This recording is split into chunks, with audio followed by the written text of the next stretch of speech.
When I stepped through those automatic sliding doors at Riverside Memorial Hospital that January morning, the familiar antiseptic smell mixed with floor polish hit me immediately, just like it had every single day for the past 3 months. The elderly woman at the reception desk, Margaret, who usually greeted me with a warm smile and asked about how I was holding up, looked up from her computer screen with an expression I'd never seen before.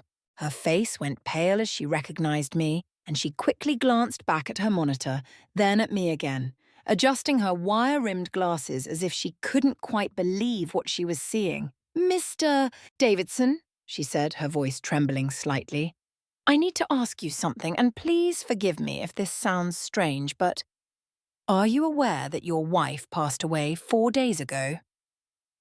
The words hung in the air between us like some kind of cruel joke. I actually laughed, a short, confused sound that echoed in the quiet lobby. "What are you talking about, Margaret? I was just texting with Sarah this morning. She asked me to bring her favourite lavender shampoo because the hospital staff was making her scalp itch." I fumbled in my jacket pocket for my phone, nearly dropping it in my haste to show her the messages. "Look, see? She sent this at 7:45 this morning." Margaret's expression shifted from confusion to something that looked dangerously close to pity.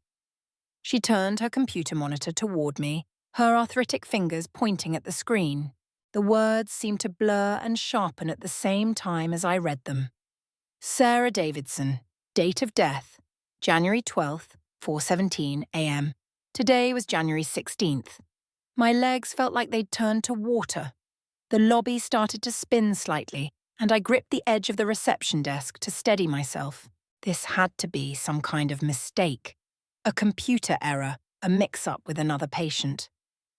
Just yesterday, Sarah had sent me a photo of the sunrise from her hospital room window, complaining that the birds were too loud in the morning. 2 days ago, she'd asked me to sneak in some of her favourite chocolate chip cookies because she was tired of hospital jello. 3 days ago, we'd had a 20-minute text conversation about whether we should repaint the kitchen when she got home. Margaret was saying something about protocols and procedures, about how notifications were supposed to be handled, but her words sounded like they were coming from underwater. My body moved on autopilot, my feet carrying me toward the elevator before my brain could fully process what was happening. I heard Margaret calling after me, probably telling me to wait, to sit down, to let someone explain, but I was already pressing the elevator button repeatedly, as if that would make it arrive faster. 4th floor, room 427.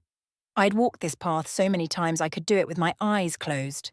Past the nurses' station where I'd become friendly with the night shift staff, past the family waiting room where I'd spent countless hours drinking terrible coffee and pretending to read magazines, past the vending machine where I'd bought Sarah's favourite ginger ale to help with her nausea.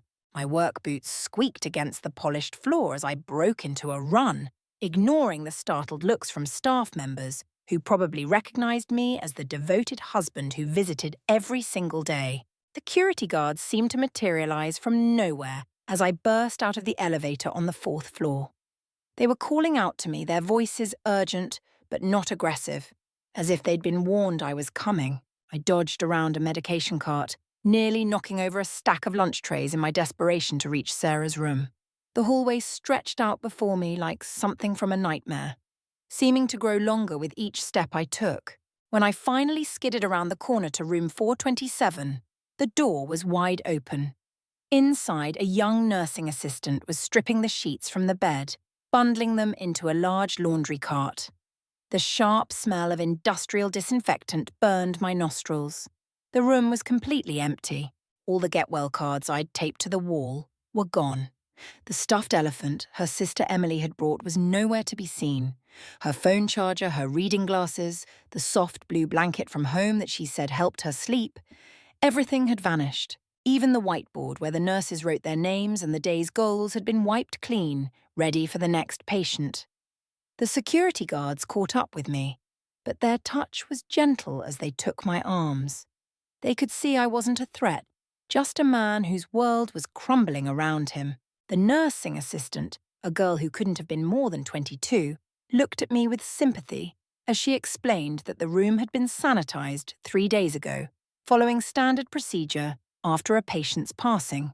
A new patient was scheduled to be admitted tomorrow morning. One of the security guards, an older man with kind eyes, led me to a small consultation room while his partner made phone calls.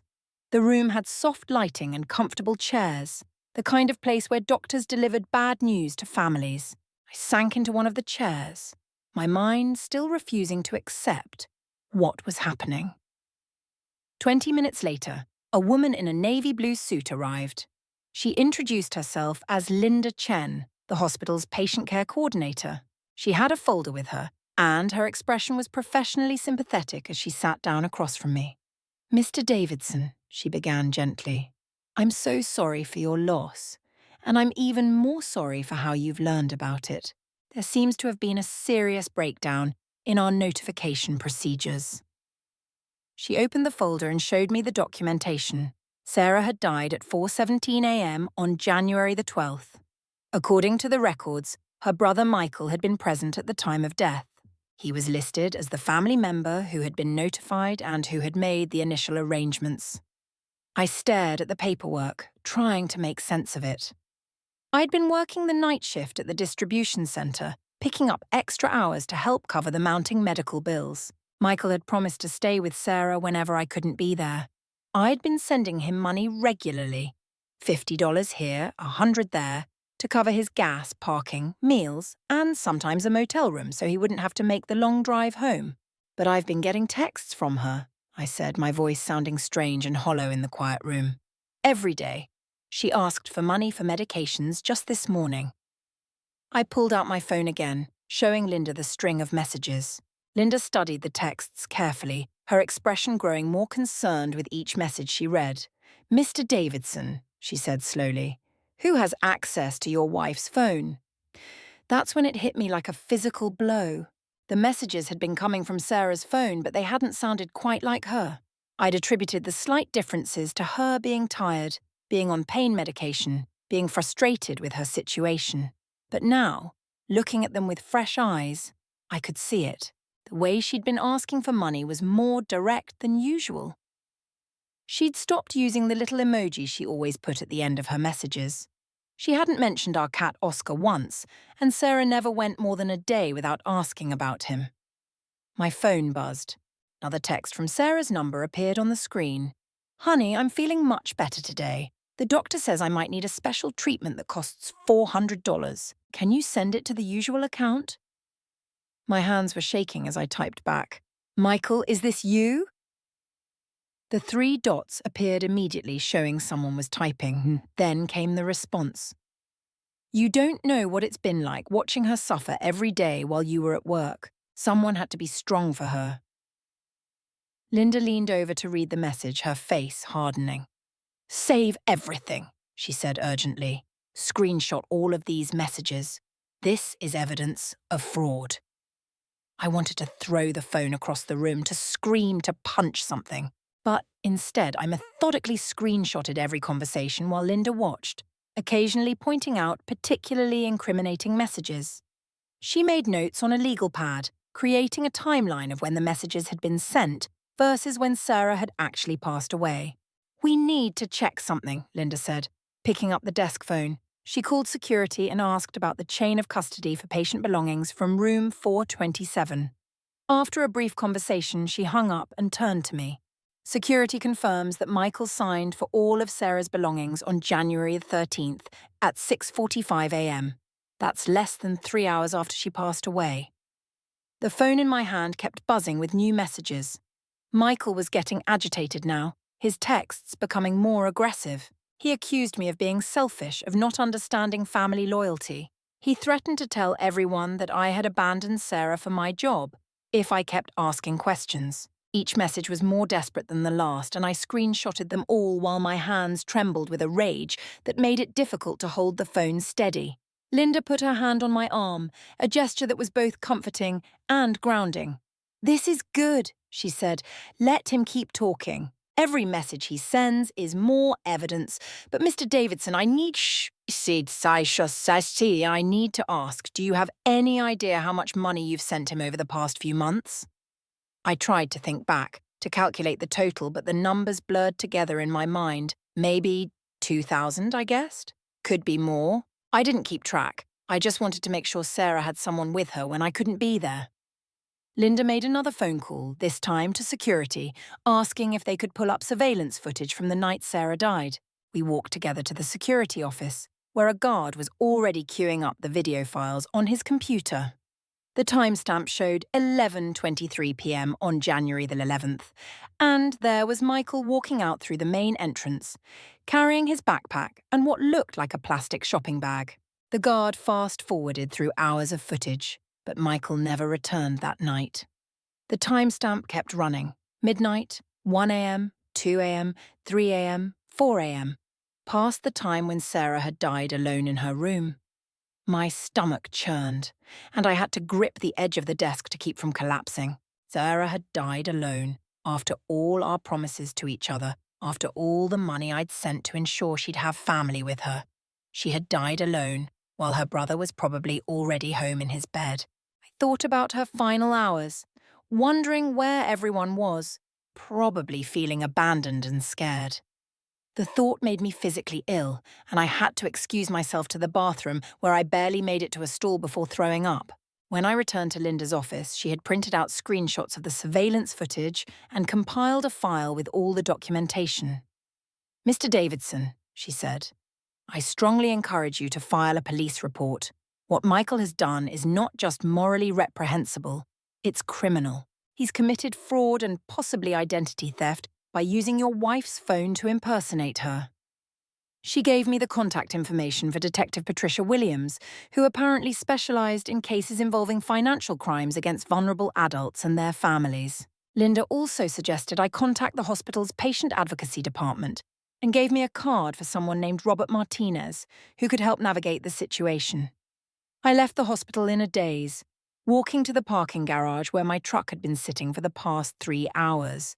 I sat behind the wheel for a long time, staring at nothing, trying to process everything that had happened. Sarah was gone. She'd been gone for 4 days, and I hadn't known. I'd been living in some kind of twisted fantasy, thinking I was communicating with my wife when actually I'd been funding her brother's deception. Suddenly, I remembered that I hadn't shown up for my shift at the warehouse. I'd been so focused on bringing Sarah her shampoo that I'd completely forgotten about work. I called my supervisor, Bill Kowalski, expecting to get fired on top of everything else. His gruff voice answered on the second ring. "Thompson, where the hell have you been? We're supposed to be here 2 hours ago." "Bill, I just found out my wife died 4 days ago. I've been at the hospital. Her brother's been pretending she was still alive and scamming money from me." The words sounded insane even as I said them. There was a long silence on the other end. Then Bill's voice came back, softer than I'd ever heard it. "Jesus Christ, Tom, take the week. Take 2 weeks if you need it. Your job will be here when you get back." "And Thompson, I'm sorry. Sarah was a good woman." The kindness in his voice finally broke through the shock, and I found myself crying in my truck in a hospital parking garage, sobbing like I hadn't since I was a child. 20 minutes later, when I'd pulled myself together enough to drive, I called the patient advocacy number Linda had given me. Robert Martinez answered on the third ring, and I gave him a brief overview of the situation. He said he'd review Sarah's file and asked if I could come in tomorrow morning to discuss everything in detail. That evening, I sat at our kitchen table, Sarah's and mine, with 3 months of bank statements spread out in front of me. I'd stopped at the bank on the way home and asked them to print out everything. Now, with a calculator and a legal pad, I started adding up every transfer I'd sent to Michael. December 15th, $50 for parking and food. December 18th, $75 for gas. December 22nd, $100 for meals and a motel room. December 26th, $80 for parking and gas. December 29th, $150 because he said the motel had raised their rates for the holidays. The list went on and on. January 2nd, January the 5th, January the 7th, January the 9th, January 11th. Even on the night Sarah died, I'd sent him $100 to cover his expenses for staying overnight. The total came to $347. That might not sound like much to some people, but on my warehouse salary with the medical bills piling up, it represented months of overtime, skipped meals, and delayed truck repairs. It was money I'd gladly spent, thinking it meant Sarah wasn't alone. The betrayal burned worse than the financial loss. I looked around our small apartment, at all the traces of Sarah still visible everywhere. Her coffee mug sat in the dish drainer. Her sweater hung over the back of her chair. Her handwriting was on the grocery list stuck to the refrigerator. The reality of her absence hit me in waves. She was never coming home. We'd never repaint the kitchen together. She'd never complain about Oscar walking across her keyboard while she tried to work. She'd never fall asleep on the couch watching cooking shows on Sunday afternoons. Oscar himself appeared from wherever he'd been hiding, meowing plaintively. He'd been Sarah's cat before we met, a scraggly rescue she'd found behind a dumpster and nursed back to health. He jumped onto the table, walking across my bank statements to rub his head against my hand. I scratched behind his ears automatically, remembering how Sarah always said he knew when someone needed comfort. My phone rang. It was Emily, Sarah's sister. "Tom, I just got the strangest call from Michael. He says you're accusing him of something crazy. What's going on?" I took a deep breath and told her everything. The silence on her end stretched so long I thought the call had dropped. Then she said, very quietly, "That bastard, Tom. I'm so sorry. I should have known something was wrong when he kept putting me off about visiting. He kept saying Sarah was too tired for visitors, that she only wanted immediate family there." "You were in Florida," I reminded her, "taking care of your mother-in-law after her surgery. You couldn't have known." "But I should have called the hospital directly. Should have pushed harder." Her voice broke. "She died alone, Tom. My baby sister died alone because we trusted Michael." We talked for another hour, piecing together all the ways Michael had manipulated the situation. He'd told Emily that I was handling everything and didn't want to be bothered. He'd told me that Emily was too overwhelmed with her own problems to deal with Sarah's illness. He'd created a web of lies that kept everyone at a distance while he positioned himself as the dedicated brother, all while planning his sick scheme. The next morning, I arrived at the patient advocacy office 30 minutes early. Robert Martinez was a soft-spoken man in his 50s who listened carefully as I laid out the entire story. He took notes, asked clarifying questions, and occasionally shook his head in disgust. When I finished, he leaned back in his chair and said, "In 15 years doing this job, I've seen a lot of terrible things, but using a dying woman's phone to impersonate her to her grieving husband, that's a new low." He helped me organize all the evidence and walked me through the process of filing a police report. He also mentioned that Michael might have violated several federal laws by using electronic communications for fraud. "This isn't just a local matter," he explained. "The FBI might be interested, especially if he used any of the money to cross state lines." We spent 2 hours going through everything, creating a comprehensive timeline and organizing all the evidence. Robert made copies of everything for the hospital's files and gave me a folder with all the originals. He also gave me information about grief counseling services and support groups, sliding the pamphlets across his desk with practiced gentleness. "I know it might not feel like it matters right now," he said, "but please consider talking to someone. What you're dealing with isn't just grief. It's trauma and betrayal on top of loss. That's a lot for anyone to carry alone."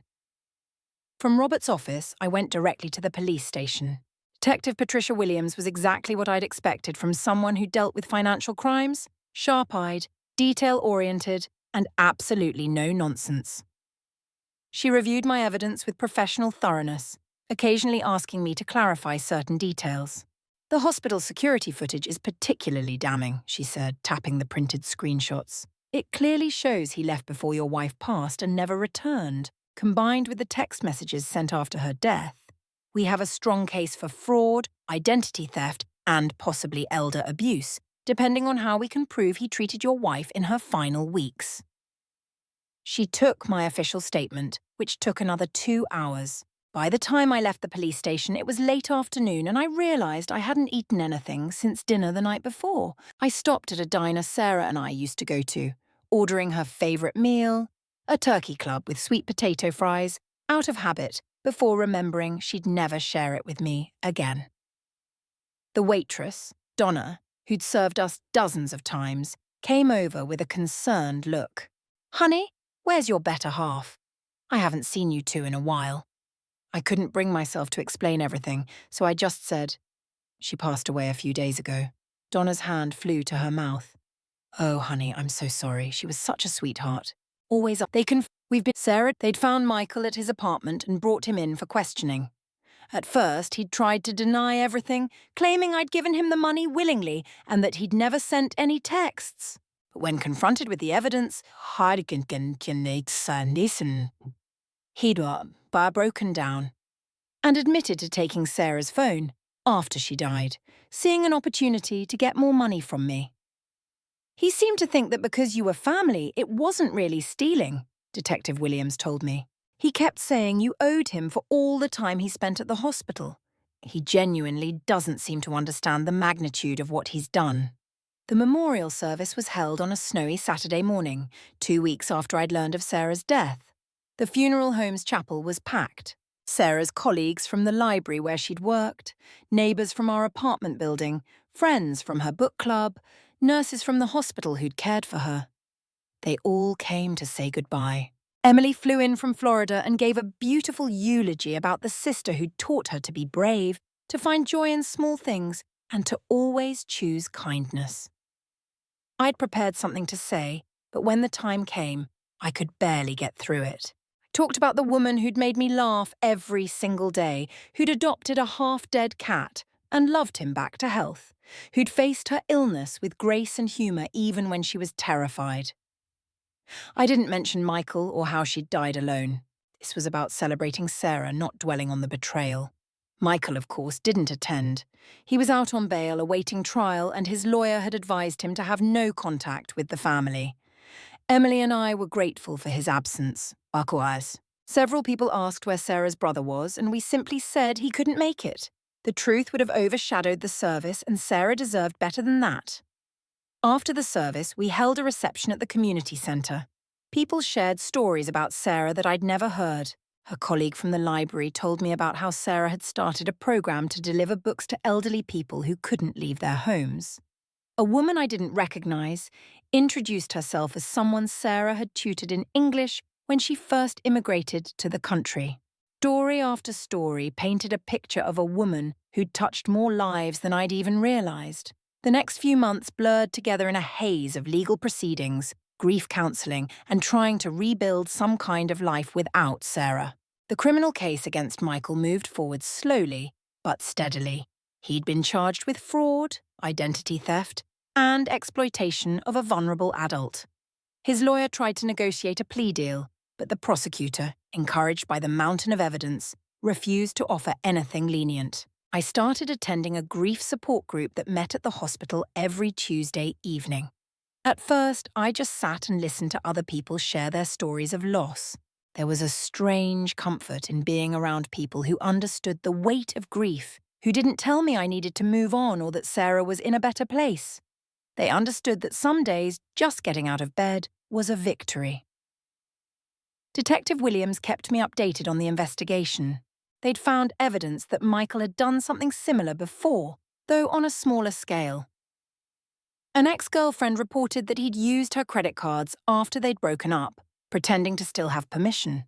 He'd paid her back when caught, so she hadn't pressed charges, but it established a pattern of behaviour.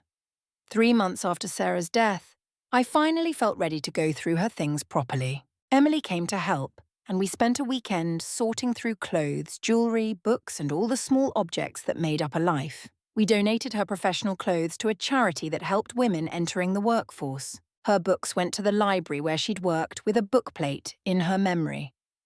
The jewellery was divided between Emily and Sarah's closest friends. I kept her wedding ring, of course, and the necklace I'd given her on our 5th anniversary. Kept the sweater she'd worn constantly around the apartment, the one that still smelled faintly of her perfume. I kept her journal, though I couldn't bring myself to read it yet. And I kept every photo, every card she'd ever given me, every little note she'd left on the bathroom mirror or packed in my lunch. The trial date was set for 6 months after Sarah's death.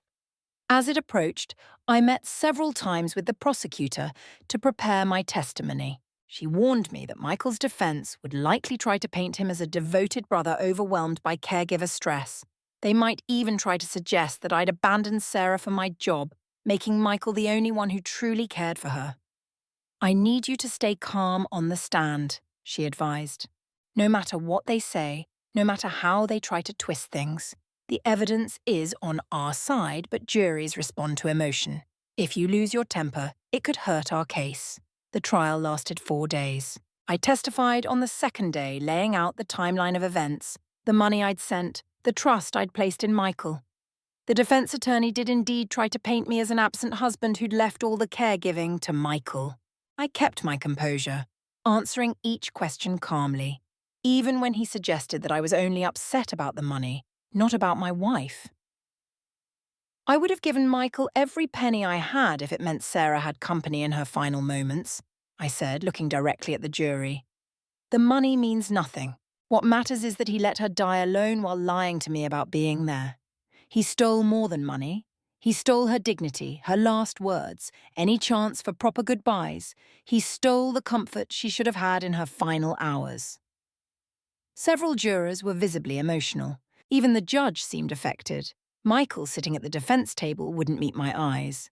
He'd lost weight since his arrest, and his lawyer had dressed him in an ill-fitting suit that made him look younger than his 38 years. I felt no pity for him. Other witnesses testified about the pattern of Michael's behaviour. The ex-girlfriend bravely shared her story. A former roommate talked about money that had gone missing. The hospital security guard presented the footage showing Michael leaving hours before Sarah's death. The prosecutor built a careful, methodical case that left no room for doubt. On the 4th day, the jury deliberated for only 3 hours before returning a guilty verdict on all charges. Michael was sentenced to 5 years in prison and ordered to pay full restitution. Felt like both too much and not enough. 5 years for what he'd done seemed lenient, but I also knew prison time wouldn't bring Sarah back or undo the pain of knowing she'd died alone. After the trial, I thought I'd feel some sense of closure, but grief doesn't work that way. I still came home to an empty apartment. I still reached for my phone to text Sarah about my day. I still woke up at 3 a.m., forgetting for a moment that she was gone. Oscar still slept on her side of the bed, purring into the emptiness. But slowly, very slowly, I started to rebuild. I threw myself into work, taking on extra shifts not for the money now, but for the distraction. Bill, my supervisor, who'd been so understanding during the worst of it, became something like a friend. We'd grab beers after particularly tough shifts, and he'd tell me stories about his own losses, his own struggles to keep going. I continued with the grief support group, and eventually became one of the people who shared their story to help newcomers. Met others who'd experienced complicated grief, a woman whose husband died while she was deployed overseas, a man whose daughter passed while he was in prison, a couple whose son died by suicide. We formed a subset of the group, bonding over losses that came with additional layers of guilt, regret, or unresolved issues. About a year after Sarah's death, I got a letter from Michael in prison. I almost threw it away unopened, but curiosity got the better of me. In it, he claimed to be sorry, said he'd been in a dark place and hadn't been thinking clearly. He wrote about how watching Sarah deteriorate had broken something in him, how he'd started using drugs to cope and needed money to feed his habit. He asked for forgiveness, said he knew he didn't deserve it, but needed to ask anyway. I read the letter 3 times, then put it in a drawer. I wasn't ready to forgive him, might never be ready. But I also realized that holding on to the anger was exhausting. It wasn't forgiveness exactly, but I started to let go of the active hatred. Michael was serving his time, paying for his crimes. Continuing to let him take up space in my head was just another way of letting him steal from me. The restitution checks started arriving monthly, small amounts deducted from his prison work wages.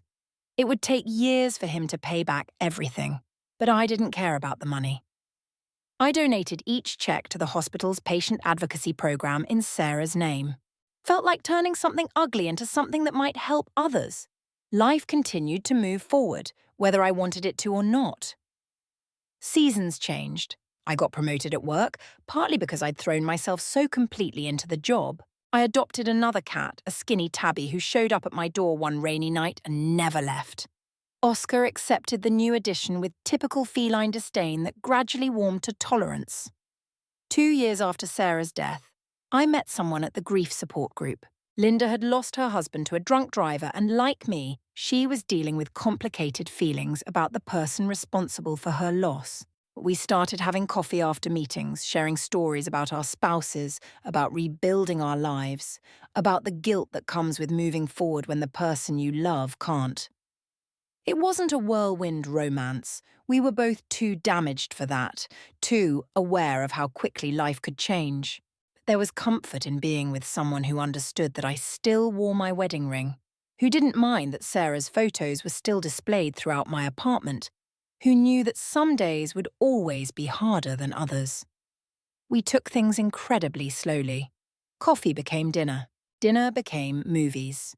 Eventually, she started joining me for my Sunday visits to Sarah's grave, where we'd leave fresh flowers and sit in comfortable silence. Linda understood that loving her didn't mean loving Sarah less, that the human heart has infinite capacity for both grief and new beginnings. 3 years after the trial, I got word that Michael had been released early for good behaviour. The news sent me into a spiral for a few days, afraid he might try to contact me, afraid of what I might do if I saw him. But weeks passed, then months, with no word. I heard through Emily that he'd moved to another state, was living in a halfway house and working construction. Part of me hoped he was genuinely trying to rebuild his life. A larger part of me didn't care as long as he stayed away. The grief never fully went away. How could it? Sarah had been part of my life for 12 years, my wife for 8. We'd planned a future together, dreamed of children and grandchildren, of growing old side by side. Her absence was a permanent ache, like a phantom limb that still hurt even though it was gone. But I learned to carry it. I learned that grief could coexist with happiness, that laughing didn't mean I'd forgotten her, that building a new life didn't diminish the life we'd shared. I learned that Sarah would have wanted me to keep living, to find joy where I could, to help others when possible. 5 years after her death, I was asked to speak at a conference for healthcare workers about patient advocacy and the importance of proper communication with families. I told Sarah's story and Michael's betrayal, not for sympathy, but as a cautionary tale about the systems that had failed us. I talked about the importance of verifying family presence, of having multiple emergency contacts, of recognizing the signs of potential exploitation. After my presentation, a young social worker approached me. She said she'd recently encountered a similar situation, and my story had given her the courage to report her suspicions.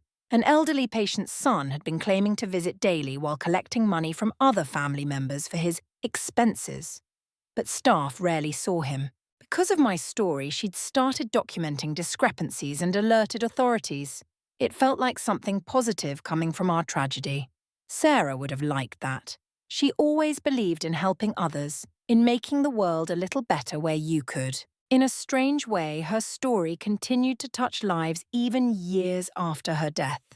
I still text her phone sometimes. The number has long been disconnected. The messages go nowhere, but there's comfort in the ritual. I tell her about my day, about Oscar and the new cat, about the promotion I got at work. I tell her about Linda, how I think she would have liked her, how they would have been friends. I tell her I miss her every single day, but that I'm okay, that I'm living the best life I can, that her love still sustains me, even in her absence. The apartment where we lived together became too full of memories, so eventually I moved.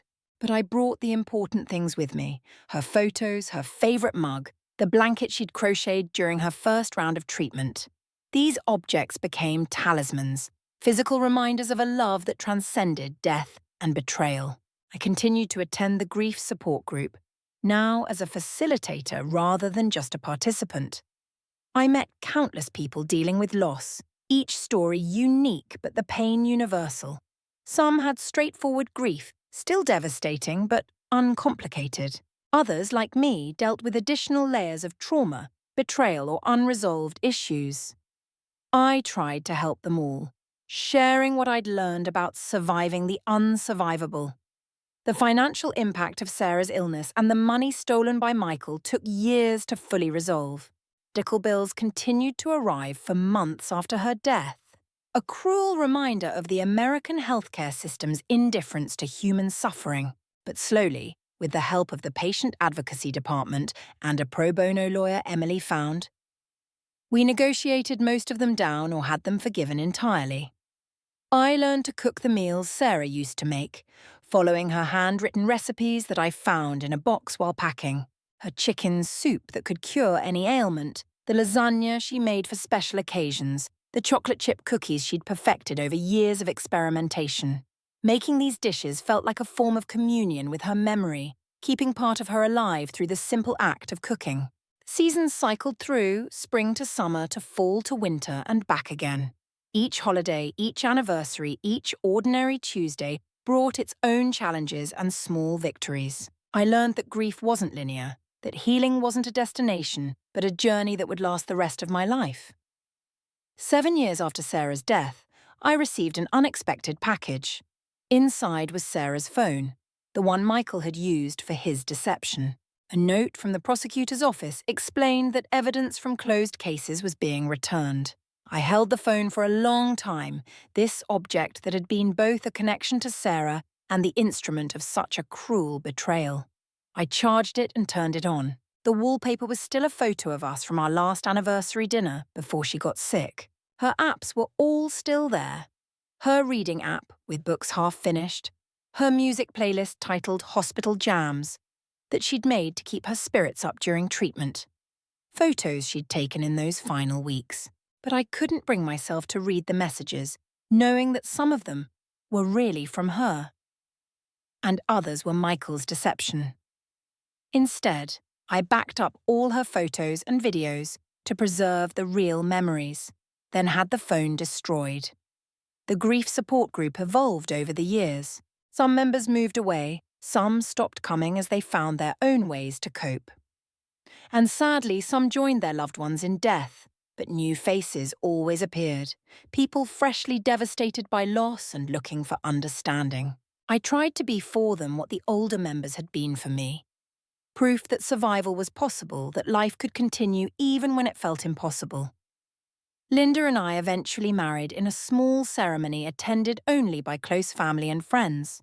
We both wore our original wedding rings on chains around our necks, carrying our first loves with us as we promised to care for each other through whatever time we had left. It wasn't the life either of us had planned, but it was a good life nonetheless, built on a foundation of shared understanding and hard-won wisdom about the fragility of existence. We bought a house together, something neither of us had been able to do with our first spouses due to financial constraints. It felt like a fresh start while still honouring our pasts. We created a small memorial garden in the backyard, planting roses for Sarah and sunflowers for Linda's husband Robert. On difficult anniversaries, we'd sit in the garden together, finding comfort in shared silence and the beauty of growing things. The story of Sarah's death and Michael's betrayal became something I could tell without breaking down, though it never stopped hurting. I shared it when appropriate, hoping it might prevent someone else from experiencing the same pain. Hospital administrators, social workers, police officers, grief counsellors, all listened and took notes, implementing small changes that might make a difference for the next family facing similar circumstances. One day, nearly 10 years after Sarah's death, I was going through old boxes in the attic when I found her journal. I'd saved it but never read it, feeling like it would be an invasion of privacy even after her death. But something made me open it that day. Most entries were from before her illness, daily observations about work, our life together, plans for the future.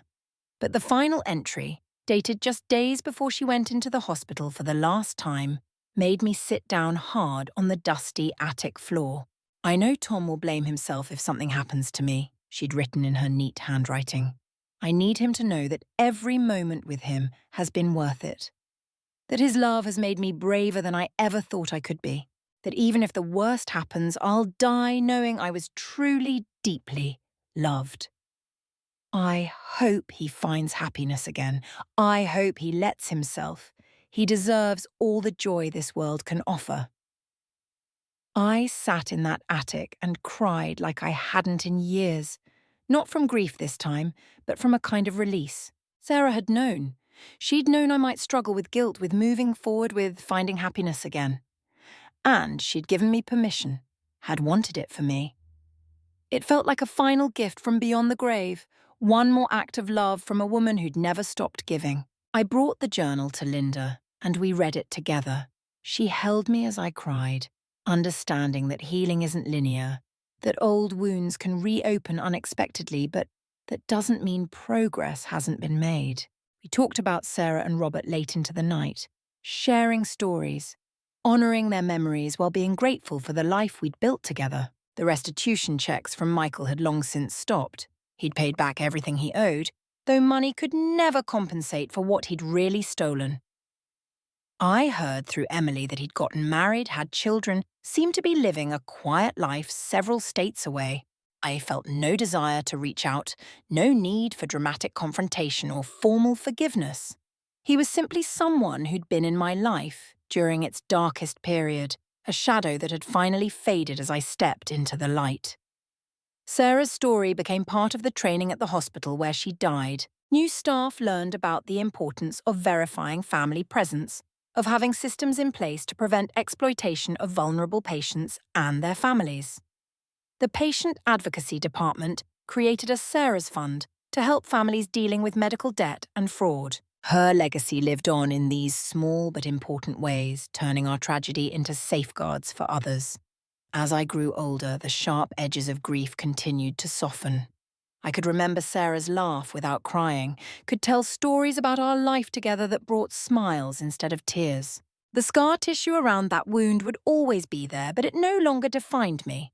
I was a widower, yes, but I was also a husband to Linda, a friend, a colleague, a mentor to others dealing with loss. On the 15th anniversary of Sarah's death, I visited her grave alone. I brought her favourite flowers, pink roses and white daisies, and sat on the bench her sister and I had installed years earlier. I told her about my life, about the years that had passed, about the ways her love still shaped who I was. I thanked her for the time we'd had together, for her final gift of permission to be happy, for loving me enough to want me to live fully even after she was gone. As I was leaving the cemetery, I noticed a young woman sitting by a fresh grave, that particular posture of new grief unmistakable. I hesitated, then approached gently, offering her the small pack of tissues I always carried. She looked up with red-rimmed eyes, surprised by the kindness from a stranger. I didn't say much. Platitudes are useless in the face of fresh loss. But I told her it would get different, not better necessarily, but different. That she'd learn to carry it, that her loved one's memory would eventually bring more comfort than pain. She nodded, unable to speak through her tears. I left my number with her, telling her about the grief support group, about the resources available. I didn't know if she'd call, but I remembered how much those early kindnesses had meant to me, how important it was to know you weren't alone, in the darkness. Driving home, I thought about the strange journey that had brought me here. From that horrible morning at the hospital, through betrayal and legal battles, through grief and slow healing, to this life I'd never expected but had learned to cherish. Sarah's death had broken me. Michael's actions had compounded the trauma, but I'd survived, more than survived. I'd found a way to live again, to love again, to help others navigate their own losses. That night, Linda and I had dinner with friends, a couple we'd met through the grief group who'd also found love again after loss. We laughed over wine and good food, sharing stories about our lives, our work, our small daily triumphs and challenges. To an outsider, we might have looked like any group of middle-aged friends enjoying an evening together. They wouldn't see the ghosts at the table with us, the beloved faces we carried always in our hearts. But that was okay. Grief had taught us that life is layered, that joy and sorrow can coexist, that moving forward doesn't mean forgetting. We'd all paid terrible prices for this wisdom, had lost people we'd gladly trade our own lives to have back. But since that wasn't possible, we did the next best thing. We lived, we loved, we remembered. We helped others through their darkness. We honoured our dead by embracing life with all its messiness and uncertainty and potential for both heartbreak and happiness. As I lay in bed that night, Linda already asleep beside me, I thought about a conversation I'd had with my therapist years earlier. She'd asked me what I thought Sarah would want for me if she could speak from beyond the grave. Without hesitation, I'd answered that she'd want me to be happy, to find love again, to live fully. The therapist had smiled and said, then perhaps the best way to honour her memory is to do exactly that. It had taken years to truly understand what she meant. Happiness after profound loss isn't a betrayal. It's a testament to the love that came before. My life with Linda didn't diminish what I'd had with Sarah any more than a second child diminishes love for the first. The human heart, I'd learned, has infinite capacity for love, for loss, for renewal. Tomorrow would bring its own challenges. There would be difficult anniversaries ahead, moments when grief would ambush me unexpectedly, times when the unfairness of it all would feel overwhelming. But there would also be laughter, new memories, small moments of grace. Life would continue in all its complexity, and I would meet it as fully as I could, carrying Sarah's memory not as a burden but as a blessing, not as an ending, but as part of my ongoing story. In the darkness of our bedroom, I whispered a final goodnight to Sarah, as I had every night for 15 years. Then I turned to wrap my arm around Linda, grateful for the warmth of a living love, for second chances, for the strange and difficult, and ultimately beautiful journey that had brought me here. Outside, the world turned on its axis, bringing another day, another opportunity to live and love and remember. And despite everything, or perhaps because of it, I was ready to meet it. The next morning brought one of those perfect spring days that Sarah had always loved. The kind where the air smelled like fresh possibilities and the sunlight had that particular quality that made everything look like a watercolour painting. I woke early, as I often did these days, and made my way to the kitchen where Oscar and our newer addition, Penny, were already waiting by their food bowls with the patience of saints and the expectation of royalty. As I prepared their breakfast, I remembered how Sarah used to talk to Oscar while she fed him, carrying on full conversations as if he understood every word. She'd been convinced he did understand. And looking at his knowing green eyes now, I wasn't entirely sure she'd been wrong. Found myself doing the same thing, telling both cats about my plans for the day while they ignored me in favour of their food. Linda joined me in the kitchen 20 minutes later, her hair still mussed from sleep, wearing the old flannel robe that had belonged to her husband, Robert. We'd both kept these small items of clothing from our lost loves, finding comfort in these tangible connections to our pasts. She kissed me good morning and poured herself coffee from the pot I'd already prepared, knowing exactly how she liked it after years of morning routines together. "Bad dreams?" she asked, noticing something in my expression. We'd gotten good at reading each other's grief signals, those subtle signs that memories were particularly close to the surface. "No, actually, good ones. I dreamed about Sarah's laugh. You know, that real one she had when something genuinely surprised her into happiness." I smiled at the memory. I woke up feeling grateful, I guess, for having known that laugh at all. Linda nodded, understanding perfectly. She had her own catalogue of precious memories of Robert, moments that could bring either tears or smiles depending on the day. We sat together in comfortable silence, drinking our coffee and watching the birds at the feeder outside the window. Sarah had insisted on putting up that feeder during her first round of treatment, saying she needed to see life continuing its patterns outside while she was stuck inside healing. The phone rang, interrupting our quiet morning. It was Emily, Sarah's sister, calling with news that made me sit down hard on the kitchen stool. "Tom, I wanted you to hear this from me first. Michael died yesterday. Car accident. He was alone, lost control on a curve. I felt nothing, then everything, then nothing again. It was like my emotional system couldn't quite process this information, cycling through responses without landing on any one feeling. Linda watched my face carefully as I thanked Emily for calling and promised to call her back later to talk more. "Michael's dead," I told Linda after hanging up. "Car accident." She took my hand, not offering platitudes or asking how I felt. She knew better than that. Death was death, even when it came to someone who'd caused tremendous pain. It was still a life ended, still a family grieving somewhere. still a reminder of how fragile we all were. I spent the day in a strange fog, going through the motions of normal Saturday activities while processing this news. Part of me felt like I should feel something more definitive, relief perhaps, or even satisfaction that karma had caught up with him. But mostly I felt a kind of hollow sadness. Not for Michael exactly, but for the whole tragic mess of it all. For Sarah, who'd loved her brother despite his flaws. For the family Michael had built after prison, who were now dealing with their own sudden loss. For the strange ways grief and guilt and redemption played out in real life, messier and more complicated than any movie would suggest. That evening, I called Emily back. She was struggling too, caught between anger at Michael that had never fully resolved and grief for the brother she'd once known.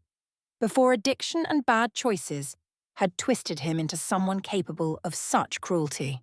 We talked for over an hour, remembering the Michael from before, the one who'd taught Emily to ride a bike, who'd walked her down the aisle at her first wedding when their father was too drunk to do it, who'd been the first person Sarah had called when she got her diagnosis. "I keep thinking about his kids," Emily said. "They're teenagers now. They probably don't even know about what he did to Sarah, to you. They just lost their dad."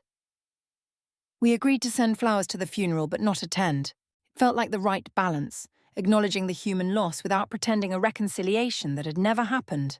I wondered if Sarah would have forgiven him eventually. She'd had a bigger heart than me in that way, always seeing the potential for redemption in people who'd repeatedly proven they didn't deserve it. But then again, she'd never had to live with the knowledge that he'd let her die alone while he pocketed money meant to ensure she had company. The grief support group that week was particularly intense. I shared the news about Michael's death, and it opened up a complex discussion about forgiveness, justice, and the complicated feelings that come when someone who's hurt you dies before any real resolution can happen. A woman whose daughter had been killed by a drunk driver talked about how that driver's death from liver disease years later had left her feeling empty rather than vindicated. A man whose brother had stolen his identity and ruined his credit spoke about the guilt he'd felt when that brother died of an overdose. How he'd wondered if he could have helped, if he'd tried harder to maintain a relationship despite the betrayal. Forgiveness isn't for them, our facilitator reminded us. It's for us, but it's also not required. Sometimes the best we can do is release the active anger and move forward. That's enough. I thought about that a lot in the following days. Had I forgiven Michael? Not really, but I'd released him. Let go of the active hatred that had consumed me in those early days. His death didn't change that. If anything, it just added another layer to the complex sediment of emotions that had built up around Sarah's death. Linda and I attended a wedding that spring, one of her cousins marrying for the second time after losing her first husband to cancer. It was a joyful occasion, but there was a depth to it that first weddings rarely had. This couple knew that till death do us part wasn't just ceremonial words but a real deadline. They'd both experienced loss, and that knowledge informed every promise they made to each other. During the ceremony, Linda and I held hands tightly, both of us remembering our own second chance at love. At the reception, we sat with other couples who'd found love after loss. There was an unspoken understanding among us, a recognition of the courage it took to open your heart again when you knew exactly how much it could hurt. We toasted the new couple with champagne and genuine joy, proof that life could indeed begin again, even after devastating endings. That summer marked another milestone, the completion of a memorial scholarship fund I'd been working to establish in Sarah's name at the community college where she'd gotten her library science degree. It had taken years of fundraising, grant applications, and persistent effort, but we'd finally reached the endowment level needed to provide annual scholarships for students pursuing careers in library sciences or patient advocacy. The first recipient was a young single mother named Maria, who decided to become a medical librarian after her own experience trying to research her son's rare condition. At the awards ceremony, she spoke about how access to information had empowered her to advocate for her child's care and how she wanted to help other families navigate complex medical information. Sarah would have loved her immediately. I stood at the podium to present the scholarship, looking out at an audience that included many people who'd been part of our journey. Emily was there, of course, and Linda. Several nurses from the hospital where Sarah had died, members of our grief support group. Bill from the warehouse wearing a suit I'd never seen him in before. Even Robert Martinez from patient advocacy, now nearing retirement but still fighting for families dealing with medical crises. Sarah believed that information was power, I told the audience. She spent her career helping people find the resources they needed, whether that was a student researching a paper, or an elderly person looking for large print mysteries, or a frightened parent trying to understand their child's diagnosis. Even during her own illness, she was constantly researching, learning, sharing what she discovered with other patients. This scholarship ensures that her passion for connecting people with information continues. After the ceremony, Maria approached me with tears in her eyes. She thanked me for the scholarship, but more than that, she wanted to tell me what it meant to her that something beautiful had grown from tragedy. Your wife's story, what happened to her, it reminds me that we have to take care of each other, she said. That we can't assume systems will work or that family will always do right. We have to be vigilant and compassionate at the same time. That conversation stayed with me for weeks. It encapsulated something I'd been struggling to articulate about the journey from Sarah's death to now. Yes, terrible things had happened. Yes, systems and people had failed when we'd needed them most. But in response, we'd built new systems, created safeguards, established funds and programs to help others. We'd taken our pain and transformed it into purpose. The rhythm of life continued its patterns. Work, home, grief group, dinners with friends, quiet evenings with Linda, visits to Sarah's grave, trips to see Emily and her family. Each day was both ordinary and precious, marked by the awareness of how quickly everything could change. Learned to pay attention in ways I hadn't before Sarah's illness, to really see the way morning light came through the kitchen window, to savour the taste of good coffee, to appreciate the simple pleasure of a purring cat on my lap. One evening, while going through old files to prepare for tax season, I came across a folder I'd forgotten about. It contained all the screenshots and evidence from Michael's fraud, carefully organised for the trial. I sat staring at those fake text messages, remembering the crushing moment when I'd realised they weren't from Sarah. The anger I'd thought was gone flared up again, surprising me with its intensity. Linda found me there an hour later, still holding those papers. Without a word, she got the shredder from the office and plugged it in. Together, we fed every page through it, watching years-old betrayals turn into confetti. When we were done, she suggested we use the shreds as mulch for the memorial garden. It felt right, transforming evidence of cruelty into something that would help beauty grow. That fall, I was promoted to warehouse manager, a position that came with regular day shifts and weekends off. Bill was retiring, and he'd recommended me as his replacement. It meant I could stop working the night shifts that had kept me away from Sarah during her final months, a schedule I'd maintained partly out of financial necessity and partly out of some form of self-punishment. "You've got to stop living like you're still in crisis," Linda told me gently when I hesitated to accept the promotion. "Sarah's been gone for 8 years. You're allowed to have a normal schedule. You're allowed to rest." She was right, of course. I'd been running on adrenaline and guilt for so long that I'd forgotten what it felt like to just live normally. The new position meant more responsibility, but also more stability. Could be home for dinners, attend evening events, maybe even take vacations that weren't centred around medical appointments or legal proceedings. The first Christmas in my new role, I decided to host a gathering for all the warehouse workers who had to work the holiday shifts. I remembered too well what it felt like to be away from family during holidays, trying to earn extra money while life happened elsewhere. We ordered in Chinese food, and I made sure everyone got bonuses that actually meant something. It became an annual tradition, one that grew each year as word spread that the warehouse was a good place to work, where management understood that employees had lives and losses and struggles beyond the loading dock. Around this time, I started writing. Not for publication or any grand purpose, just to process everything that had happened. The grief counsellor had suggested it years earlier, but I'd never felt ready. Now, in the quiet morning hours before work, I'd sit at the kitchen table with coffee and legal pads, trying to make sense of the journey from that horrible morning at the hospital to the life I was living now. Writing brought unexpected insights. I realized how much of my identity had been wrapped up in being Sarah's husband, then in being the man betrayed by her brother, then in being a grief group facilitator. Each identity had served its purpose, but I was more than the sum of my losses. I was also the kid who'd grown up in small-town Ohio dreaming of bigger things.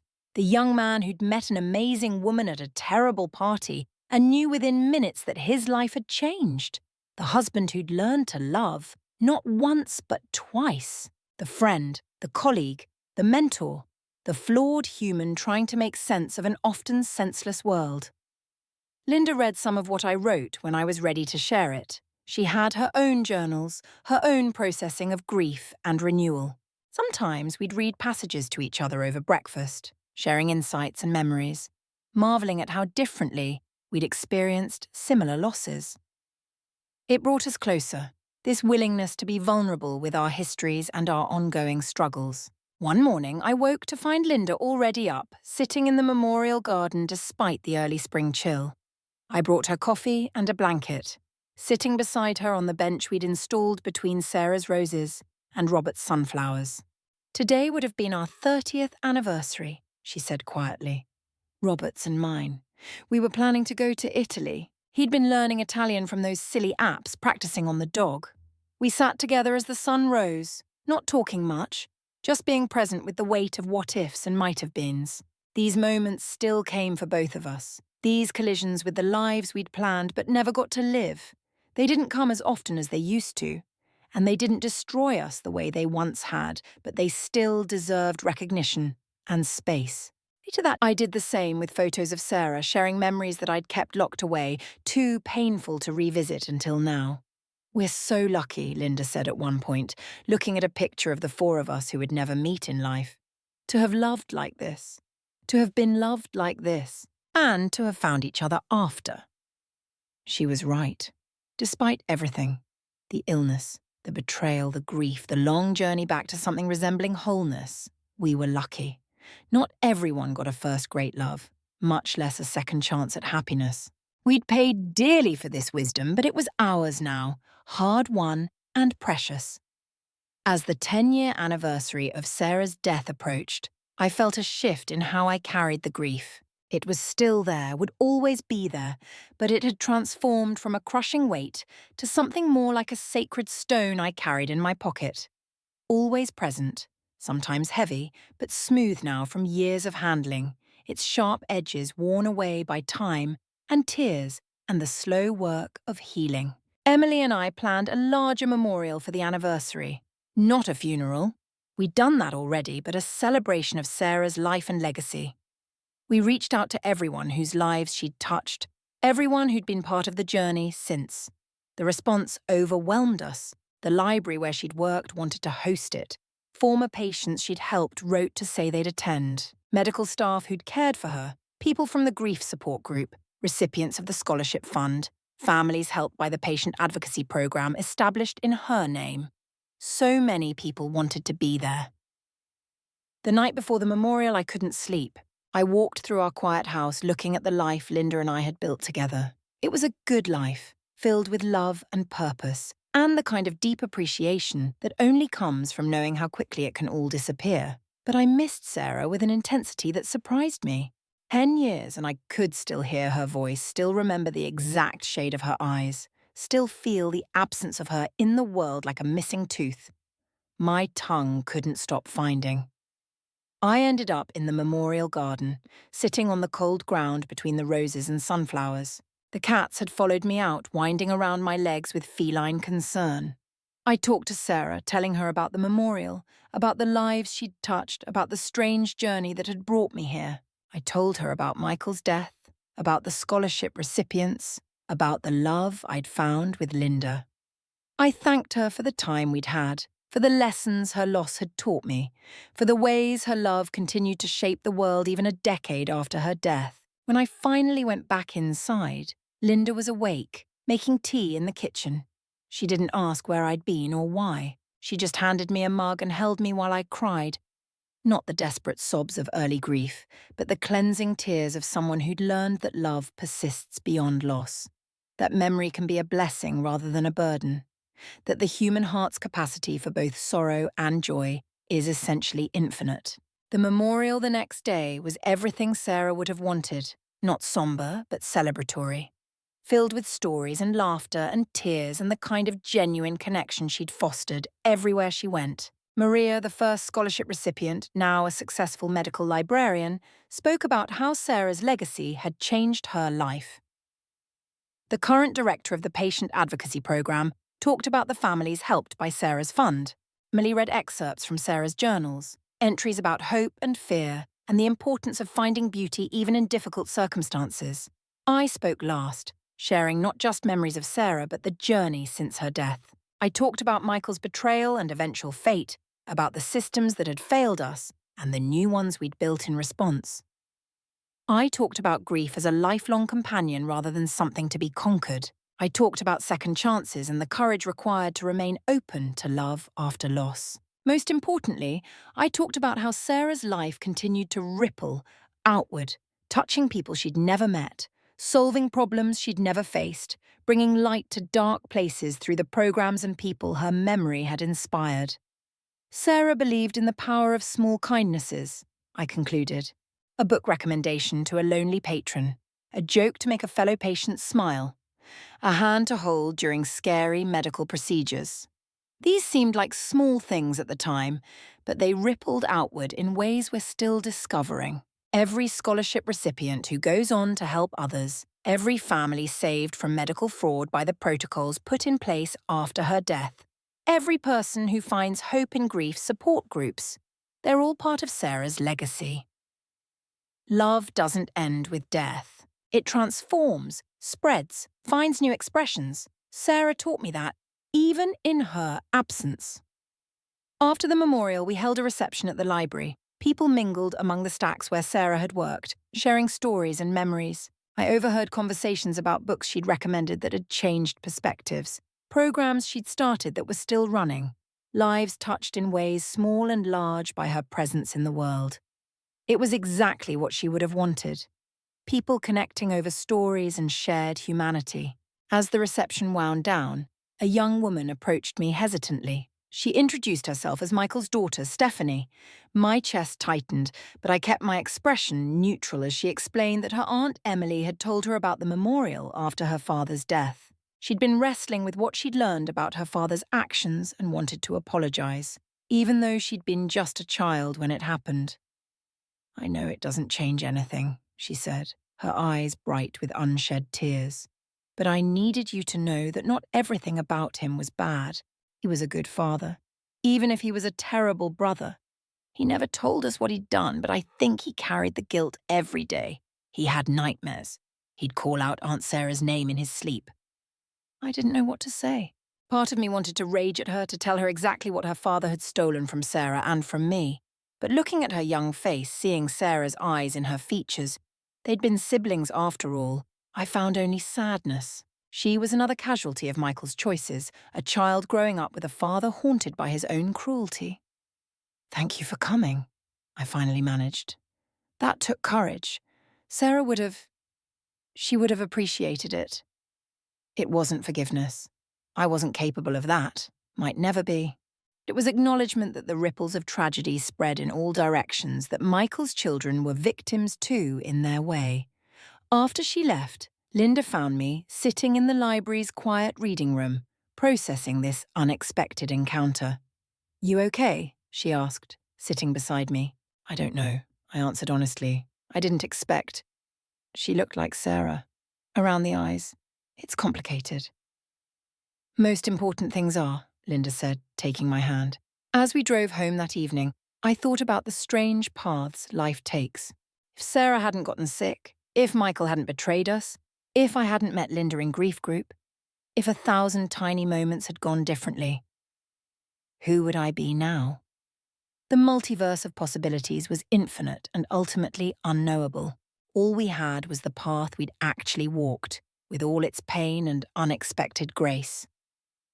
That night, I dreamed of Sarah for the first time in months. Not a sad dream or a replay of trauma, but a simple scene. The two of us in our old apartment, her reading on the couch while I cooked dinner, Oscar weaving between my legs. The kind of ordinary moment that had once made up the texture of our lives. Feeling peaceful rather than bereft, grateful for the visit rather than destroyed by the reminder of what I'd lost. Life continued its forward motion. Seasons changed, marking time in their ancient rhythms. I became a grandfather figure to Emily's children, teaching them the card games Sarah had loved, telling them stories about their aunt that made her real beyond the memorial plaques and scholarship funds.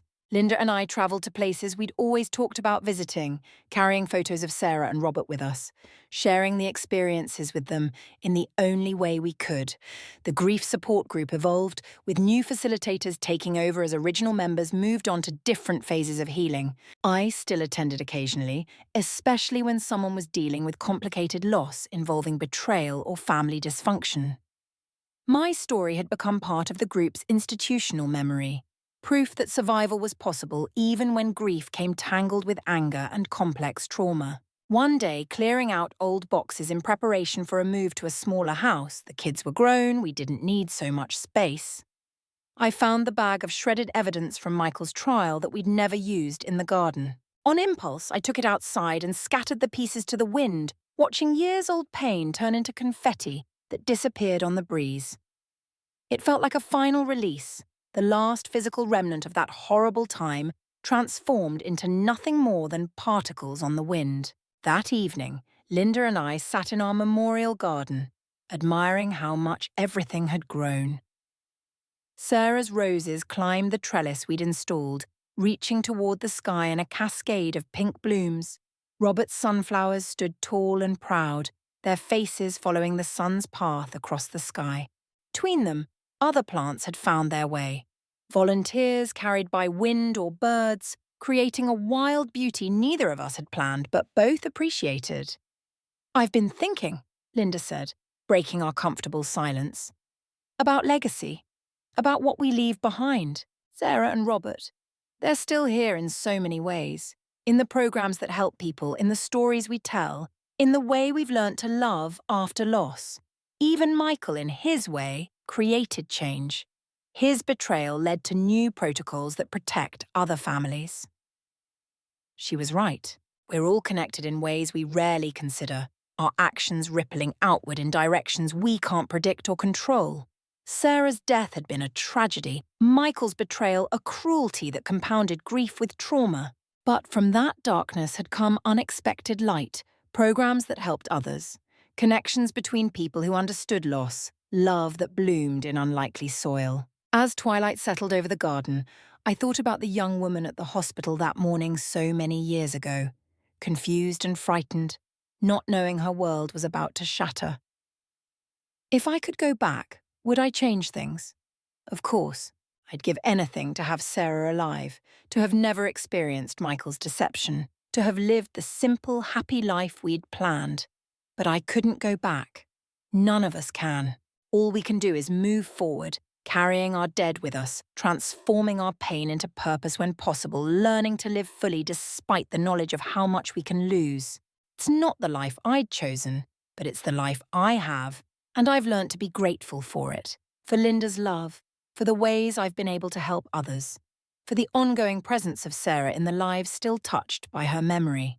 Tomorrow would bring new challenges, new joys, new opportunities to choose hope over bitterness. The grief would always be there, a permanent resident in the chambers of my heart. But so would the love, the memories, the hard-won wisdom that light can exist even in the deepest darkness. Sarah had taught me that, in her living and in her dying, in the way her love continued to ripple outward years after her last breath. As stars began to appear in the darkening sky, Linda and I went inside, leaving the garden to the night creatures and the whisper of wind through roses and sunflowers. Life waited inside. Dinner to be made, cats to be fed, evening rituals that anchored us in the present while honouring the past.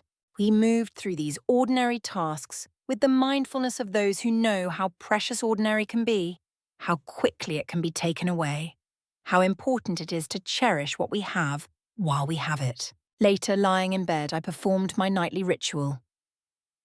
A whispered goodnight to Sarah, a prayer of gratitude for another day survived and even thrived, a moment of recognition for all the seen and unseen connections that bind us to each other across time and space and even death.